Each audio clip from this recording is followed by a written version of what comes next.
গাজীপুরে যৌথ বাহিনীর অপারেশন ডেভিল হান্ট শুরু। গাজীপুরে সাম্প্রতিক সন্ত্রাসী হামলার পরিপ্রেক্ষিতে সরকার সারা দেশে অপারেশন ডেভিল হান্ট নামে একটি বিশেষ অভিযান শুরু করেছে। যৌথ বাহিনী শনিবার রাত 10টার দিকে জেলা প্রশাসকের কার্যালয়ে এই অভিযোগ শুরু করে যৌথ বাহিনী। এর আগে স্বরাষ্ট্র মন্ত্রণালয়ের এক বিজ্ঞপ্তিতে জানানো হয়, আইনশৃঙ্খলা পরিস্থিতি স্বাভাবিক রাখতে এবং সন্ত্রাসীদের আইনের আওতায় আনতে এই যৌথ বাহিনীর অভিযান পরিচালিত হবে। শনিবার থেকে গাজীপুর সহ সারা দেশে এই অভিযান শুরু হয়েছে।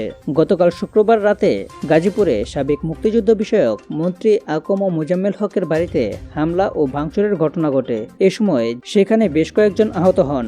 এই ঘটনার পরিপ্রেক্ষিতে আজ স্বরাষ্ট্র মন্ত্রণালয়ে আইন শৃঙ্খলা বাহিনীগুলোর সমন্বয়ে একটি সভা অনুষ্ঠিত হয়। এই সভায় বিশেষ অভিযান পরিচালনার সিদ্ধান্ত নেওয়া হয়।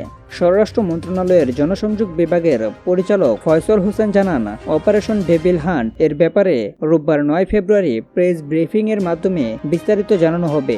এর আগে বৃহস্পতিবার উপদেষ্টা আসিফ মোহাম্মদ সজীব ভুঁইয়া বলেন, পুলিশের লুট হওয়া অস্ত্র এখনো উদ্ধার হয়নি এবং সেগুলো জনগণের বিরুদ্ধে ব্যবহারের চেষ্টা চলছে। তাই অস্ত্র উদ্ধারে যৌথ বাহিনী অভিযান শুরু করবে।